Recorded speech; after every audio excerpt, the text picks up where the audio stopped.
right, welcome to the CITIUS Mag podcast. I am Mac Fleet, joined by OAC's Olli Hoare. Olli, how are we doing?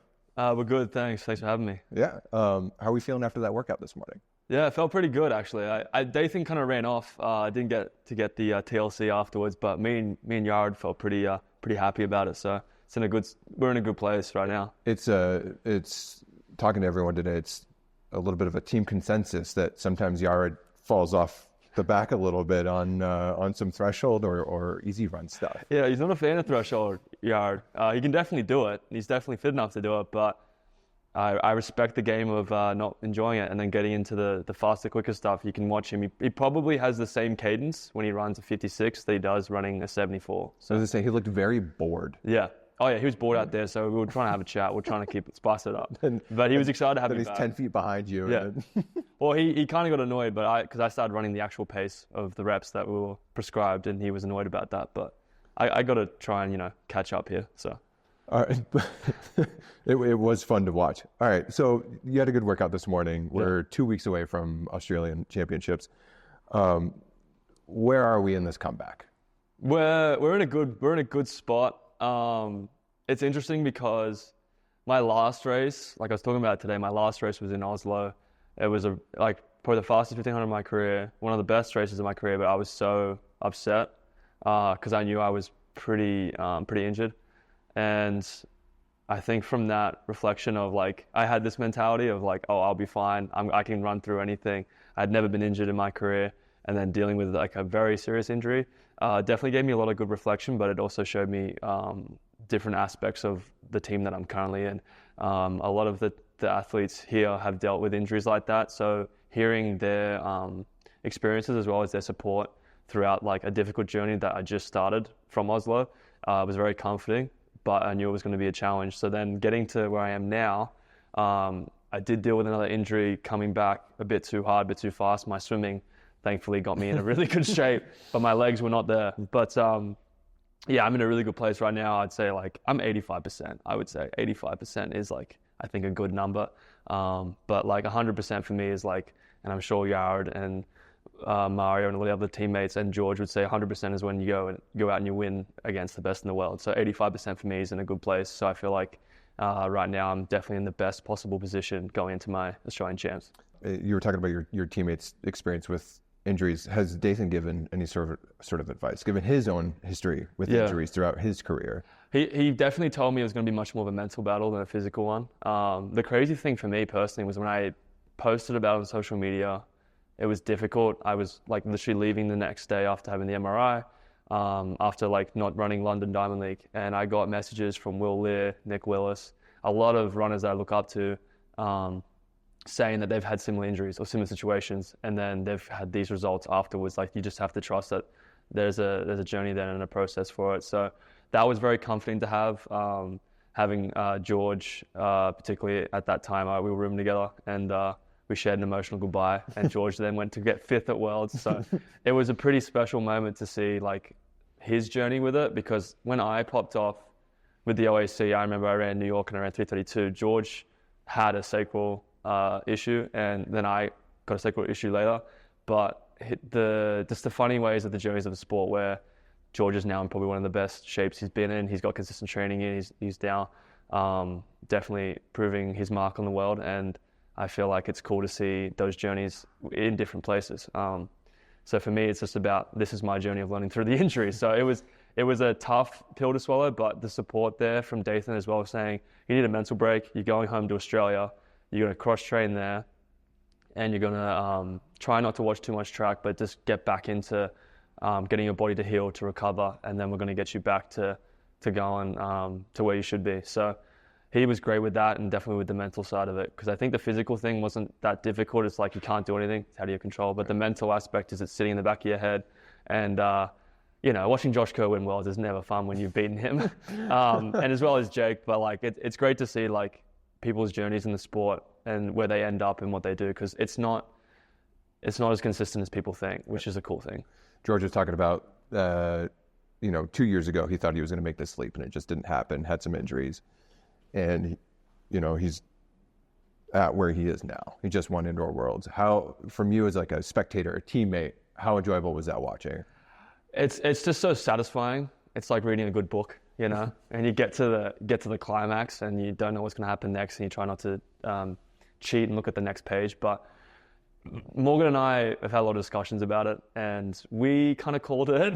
We didn't want to say it too much to put pressure on him because we weren't sure he was going to listen to that podcast, but we were definitely thinking like this could be the race, just to see how George has progressed, not just as an athlete, but as a person. I think the relationship of running is hard in a way. When it's your whole life and you try and put into it as much as you can in a finite amount of time, there are so many other things you could be doing. There's so many other experiences you could be experiencing, and you see it all around you. But to be able to be focused, to be kind of Buddhist with recovery, with eating right, with doing the little things, looking after your body, like George ticks all those boxes, and he's done that for not just months, but he's done it for years. And I think, particularly with the training I've seen him do, and like the relationship we've had, it's a very sweet moment, because George has been there for my highs, which it was a bit of a sad thing for me because I wanted to be there, right.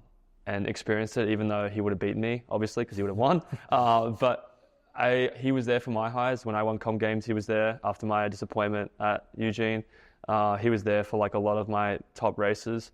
And but just seeing that, it felt like the ending of Good Will Hunting with Robin Williams. The son of a bitch, he stole my line. It kind of felt like that. I like watched it. I wasn't surprised. It wasn't like throwing things in the air and screaming. It was more like just like, yeah.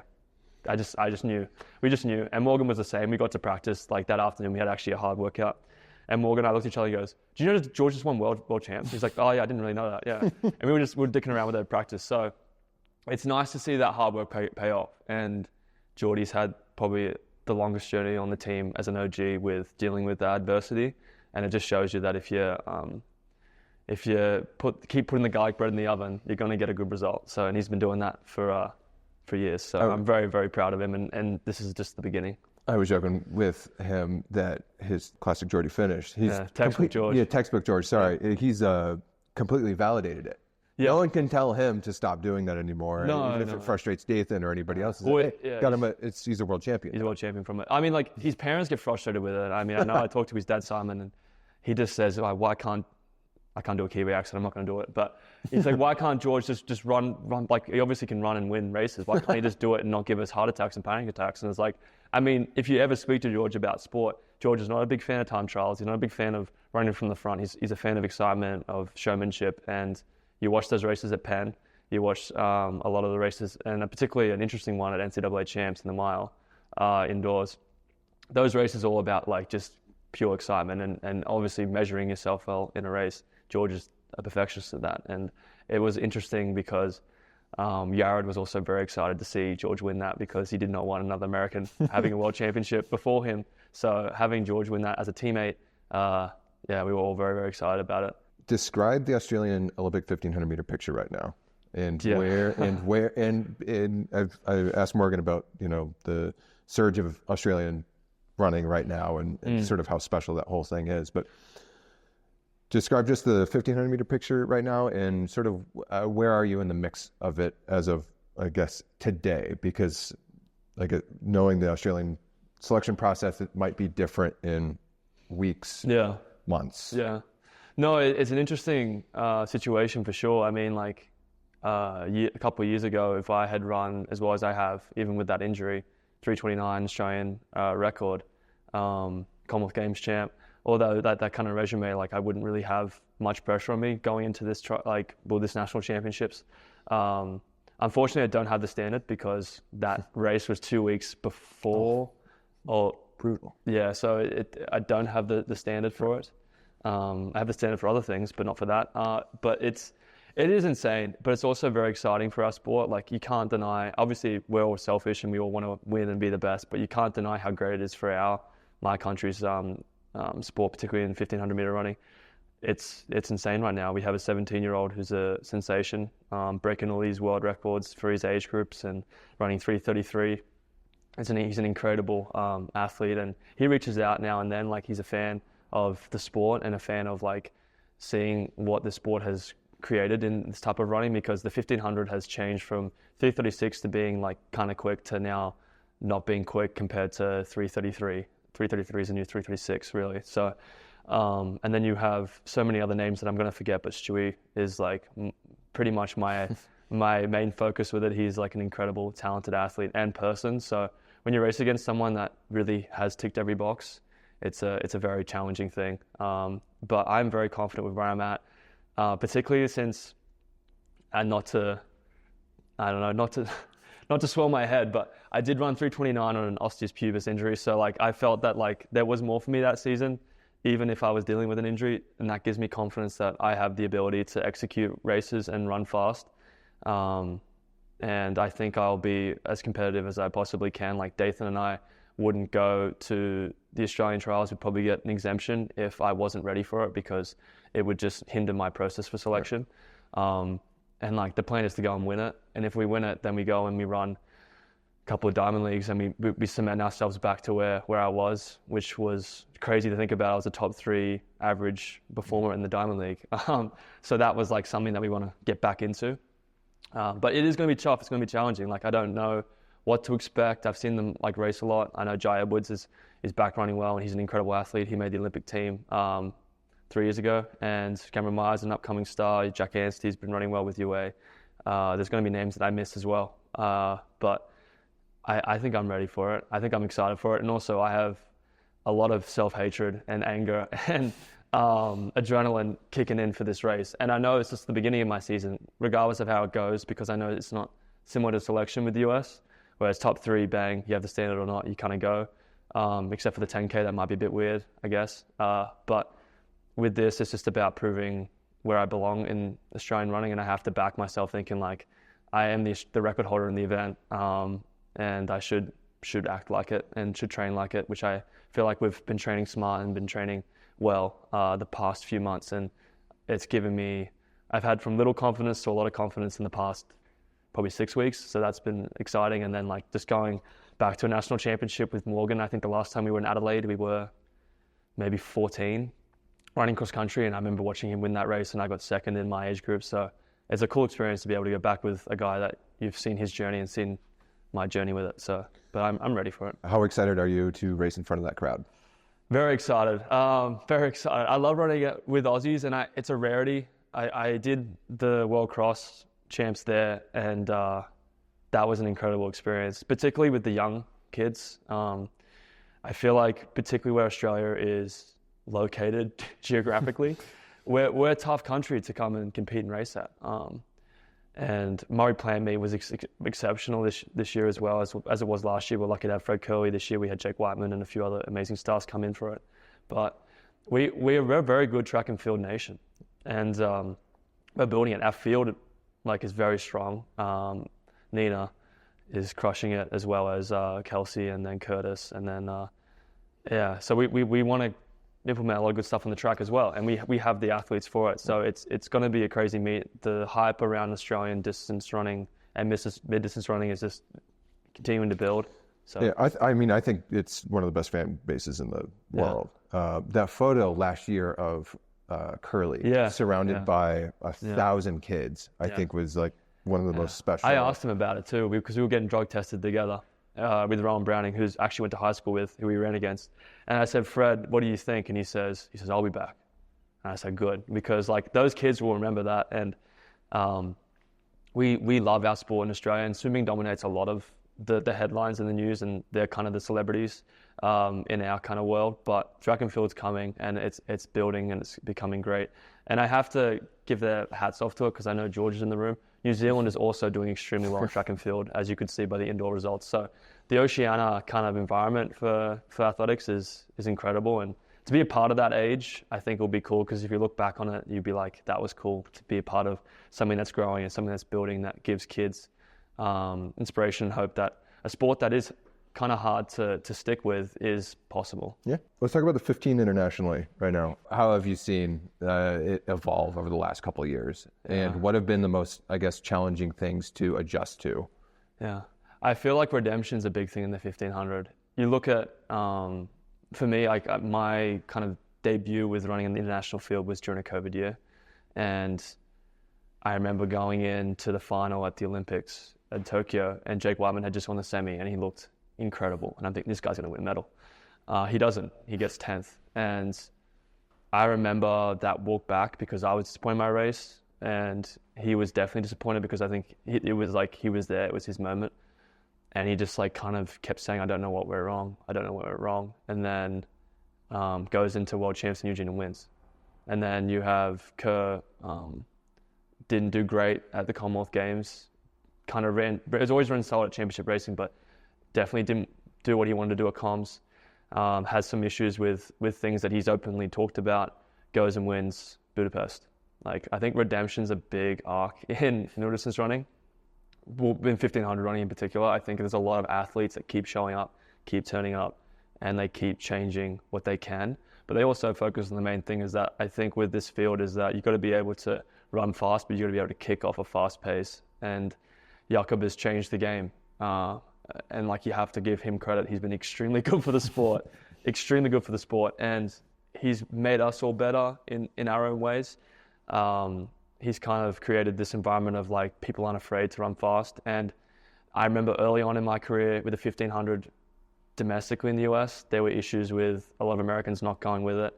And then you had Cole Hocker come through, you had Yared Naguse come through, Cooper Tier go through, and it's starting to now build into that momentum of like, yeah, we can do it as well. So that's a cool thing about it. But the amount of people that are good in the 1500 that could win a race is the craziest thing for me. Like, I think the Olympic final this year, regardless of who's in it, everybody in that race could win or medal. I don't think you could fully bet on someone unless they looked outright bloody amazing throughout the Diamond League season.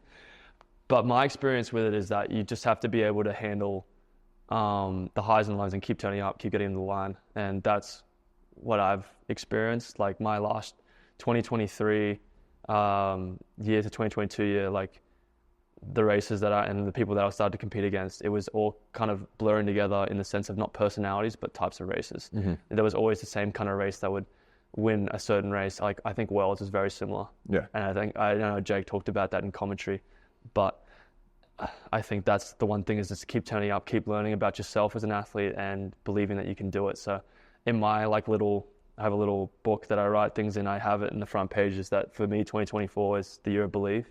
It's like, I've always been there, but I have to believe that I can do it. And if I can't do it, then you look at the next year and then the year after that, and you just keep turning up, because I've learned from athletes like Josh and Jake and Jakob and Yared and Mario that you're going to have bad races, but there will be a race where it will change your life. So just keep turning up. All right. You, George, and Morgan often discuss what you'd like to see changed. Yeah. All right. In the sport to make it more entertaining or whatnot. If you're made the World Athletics president tomorrow, what's the first rule you're changing? Probably, I mean, the first rule I'm changing is I'm getting rid of a lot of, I think the sport's too diluted. I honestly think it is. I think World Cross is next week. We had World Indoors a couple of weeks ago. It makes no sense when you watch a lot of other sports and the trajectory of the sport, you're able to follow these stars through their journeys, and it's very separated right now with a lot of that stuff. And I don't think it's World Athletics' fault, but I think we just really haven't figured out how to kind of cultivate what we have in such a historic special event. I also know that, like, when we look at other sports, like with tennis, in tennis you have 2 number ones. In track you have 24 and then 48 for male and female. So it's very hard to be able to spread the amount of financial gain, the amount of sponsorship, and also the amount of screen time for those athletes. But if you can create an environment where they prosper at the right time, I think that's possible. I 100% think that's possible. I know Chicken Boy League has been discussed a lot on the podcast. And I think, honestly, separation from distance running, from track and field, would be more profitable. I mean, the cycling does well in that fact. In a lot of different sports do well in that fact. Triathlon, I think, is doing a lot better than what it has been in the previous years. But I would love to see track and field stay together. I just think it would be better if they don't dilute it, but they concentrate the amount of meets. They create some sort of way in which everyone gets a place or a special time. I think the street meets are great for field eventers. I think the road racing, like the World Road Running Championships, is a great event. I know Morgan went to that and spoke highly of it. But I would love to see more concentration on a set schedule of a year. I know World Athletics just released that they're going to do world champs at the end of the season. And it's crazy that we're in 2024 and that's like happening now. You'd think that would have happened years ago. I also think federations need to start maybe abiding by some sort of, they should abide by some sort of rule with world athletics, but I'd love to see people pushed to race more. I'm not going to say who in the track and field world needs to race more, but there are a lot of people that don't necessarily have to race. They can do what they want, but they can inspire a lot of young men, women, and people of color, sex, whatever it is. They can inspire a lot of people if they race and present themselves and are raw and are athletes. And I think our sport has a unique fixture of a melting pot of just amazing storylines. I think you see with the NBA, they just implemented you have to play X amount of games in order to, I think, receive awards at the end of the season. And if you're voted like first team defense, that's a huge bonus. Yeah. Well, I was thinking, I know this is very far-fetched, but I like to think like this. I think World Athletics should have a base salary for professional athletes. I think if you're competing at a World Athletics level, continental gold or above, you have a salary. And they partner with the major partners. Right. And I think if you have, using the same model as drug testing, you're in the drug testing pool, I think you deserve some funding. And the funding doesn't have to be $1 million. It can be 20 grand or 25 grand. And I think World Athletics, if they created a good model and they sponsored not just like federations, but the athletes themselves, I think that could be a great thing, because 25 grand for a Kenyan woman to run the 800 could go a long way. US, it could get her to meets, it could get her proper treatment, training, it prevent an injury, get her PB. I think it makes sense that World Athletics should start creating maybe a way in which they could fund, like our federations, if we're lucky enough, if we're at the highest level, get some sort of funding. Sometimes you don't get it depending on how much you earn from contracts, but if World Athletics had that kind of system to pay their best athletes, I think also with like you said, if they compete more races and they do well in those races, they get bonuses in their contract with World Athletics. I think that's a great idea. Yeah, and with that contract, you mandate people show up and race, and then you have a little bit more control over the narrative. And then I would force volunteer work. So like a lot of, and I'm not force it, but like you're under World Athletics. Let's say Athlete A is on the OAC. Let's call him Athlete A, and he runs a 330 and 1500. He's made the finals and all this stuff. He's getting paid $50K a year from World Athletics. Great money, but he has to do 3 volunteer works at underprivileged schools, helping with track and field stuff. Maybe does some media attention in a different Diamond League, and then he does like some sort of community work with people like volunteers and stuff. You put that in the contract, he gets paid that $50K, he gets bonuses if he runs well. And also I think he'd learn a bit about himself and enjoy that part of the community that you're associating with, because a lot of rugby players, AFL players, they do those community things, and I think they do them not because they're in their contract, but because it's easy for them to kind of access that because of their sponsors and how they're looked after. But if you add that into a contract with World Athletics, I think we'd create a better community for running. And like running is, it's changed all our lives in this gym, so we would love to impact that on other people. The three of you have it solved. Yeah. I'll say that. I genuinely, I mean that seriously. Like, I think you guys have a very good feel for things that our game plan to be changed. Yeah, our game plan, Mac, is we're going to be bought by Starbucks for $65 million, and then we're going to take over World Athletics, and we're going to start those processes, get those contracts Wipe out. everything out. Yeah. The three of you, stormed wherever the offices are. Yeah. We're in control now. Yeah, we're going to do that, and we're going to send out all these contracts to every athlete, doesn't matter nation, sex, or color. You'd be surprised at how many athletes would probably sign that without reading it. Yeah. Maybe you wouldn't be surprised. I wouldn't be surprised. I would hope they would read it, because I think there'd be benefits in there for them too. I also think it's crazy it's a lot of money, but I just think it's worth it in some ways. Health insurance. Some countries you get universal health insurance. My country fortunately has that option, but in the US, which is great training, great resources, you don't have that option if you're international or if you're not over 26, is it? Yeah. 26? Yeah, so maybe the contract has, you can get this type of insurance. We're partnered or sponsored with Anthem Blue Cross, and we'd love you to post a social media thing about them saying, I get health insurance from them, they're looking after my professional year, and you sign that contract every year. It's a yearly contract.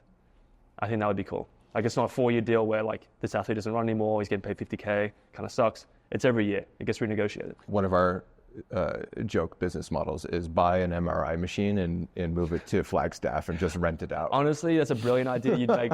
I think you guys would make so much money you'd leave the sport. Just the city's like MRI. Yeah. MRI And you just have machine. the kind of designed. Yeah. You have Chris's head on the side. You have your head on the other side. You have Carl on the other side. And then it has Chris's podcast is what you what you listen is what you to. hooked into. Yeah. All right. That's a great idea. It's a brilliant idea. I can't stop thinking about it. All right. Of the three of you, who knows the most about track and field? I think George. George is very knowledgeable about it. He usually doesn't like to correct us because he loves to watch us make mistakes. I think that's the whole point of the podcast. Morgan is quite knowledgeable too. I would say I'm the least. I'm good on social media. I pick up things on Twitter and Instagram, and I'm very good with numbers. Like I'm usually good with the times or like when the record was broken or when it was set. But George is definitely the most knowledgeable. Who would be, of the three of you, who would be the best coach?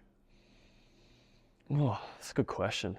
That's a hard question. I think Morgan would be great, but I think George would be a great college coach. I think Morgan would be better professional coach. I think Morgan's much more of a mentor, the way he talks. He's got the Mike Smith kind of vibe, where the way he talks and way he comprehends things and talks to you. And he also likes to teach you about life as well as running. I think that's great for professional runners because once you take a step away from college, it's not college anymore, it's work. George would be a great college coach because I think he'd have that aura around him. And I also think that I think he's very good at structuring things too. George is very, very good at spacing things out and also attending to other people's needs. He's very knowledgeable about his body, so he's very knowledgeable about the sport as well. Who would be the worst coach? Oh, me for sure. I think I think I'm too emotional. I get too emotionally invested, and I think I would be way too I'd be way too eager to I'd watch my athlete crush too early in a workout and I get too excited about it, I think that would be me. And I'd also be a bit like Ronnie. I know Ronnie does this. Ronnie's an amazing coach, so it's different for that. But Ben Flanagan was telling me he will at workout days try and make them hang around or slow things down so we can just hang out with them. I think that would be me as well. Just prolong this workout and maybe just make the cool down longer or make them do a drill so I can still hang out and have a chat with them. I think that's why I would be maybe a bad coach because they'd get sick of me by then. I think you can't get sick of Ronnie, but I think I'm in that camp too. All right, who on the team is the habitual one-stepper on the whole team? Joe, for sure. But Joe's kind of he's kind of the leader of training. When he's not there, we always recognize and notice that he's very good at hitting the pace, setting the longer stuff for sure. He's very good at that. And when his presence is not there, it's definitely felt on regular runs and normal runs. So he's the one stepper. But he's always feeling good, always feeling bad, and he get two steps you. So, but he's always nice to be one step by because he's crushing it. Who's the best pacer on the team? Oh, definitely not Yard. So is Yard the worst? Yard's the worst, 100%. Yard's 100% the worst. I mean, maybe he's gotten better now, but I remember early on, Dathan was like, okay, I need you guys to go out in 28. And then Yard checks the watch, he goes, 25, and starts laughing. And then me and Mario just going, Yard, what are you doing? And he's like, it just felt so easy. I think George, yeah, and Morgan. George and Morgan, very good pacers. I think they would have competitions on when they can hit exactly the point. Yeah, those two are very good at that. Who's the most likely to ignore a Dathan pace assignment? Oh, definitely Yard. Yeah, okay. Yard or me. I think everyone else is pretty on par with it, but yeah, we would definitely ignore it, particularly for the faster stuff you'd ignore. Last question for you. What is going to make a successful 2024 for you? Honestly, just staying happy. I think my 2022 year, which is one of my most successful years, I was miserable mentally. I was dealing with a lot of garbage in my head, a lot of head noise, as my brother would call it. But I think the great thing about where I am right now is that I've learned a lot about myself and my team and what I do, because I know that this isn't reality. This isn't a normal job. My dad's working at as aviation security, wakes up at 3 a.m. He's 62 years old. He hates his job, but he'll call me every day and he's excited about a session or a run or chatting about different things about the sport. And that makes me realize that this isn't reality. This isn't going to last long. I might as well just enjoy it and put myself in a position with people that make me happy. And if I'm happy and I'm healthy, I'm going to be pretty dangerous. Yeah. All right. Thank you, Olli. And good luck. Yeah, cheers. Cheers, yeah. Take care, brush your hair. Thank you. Sweet.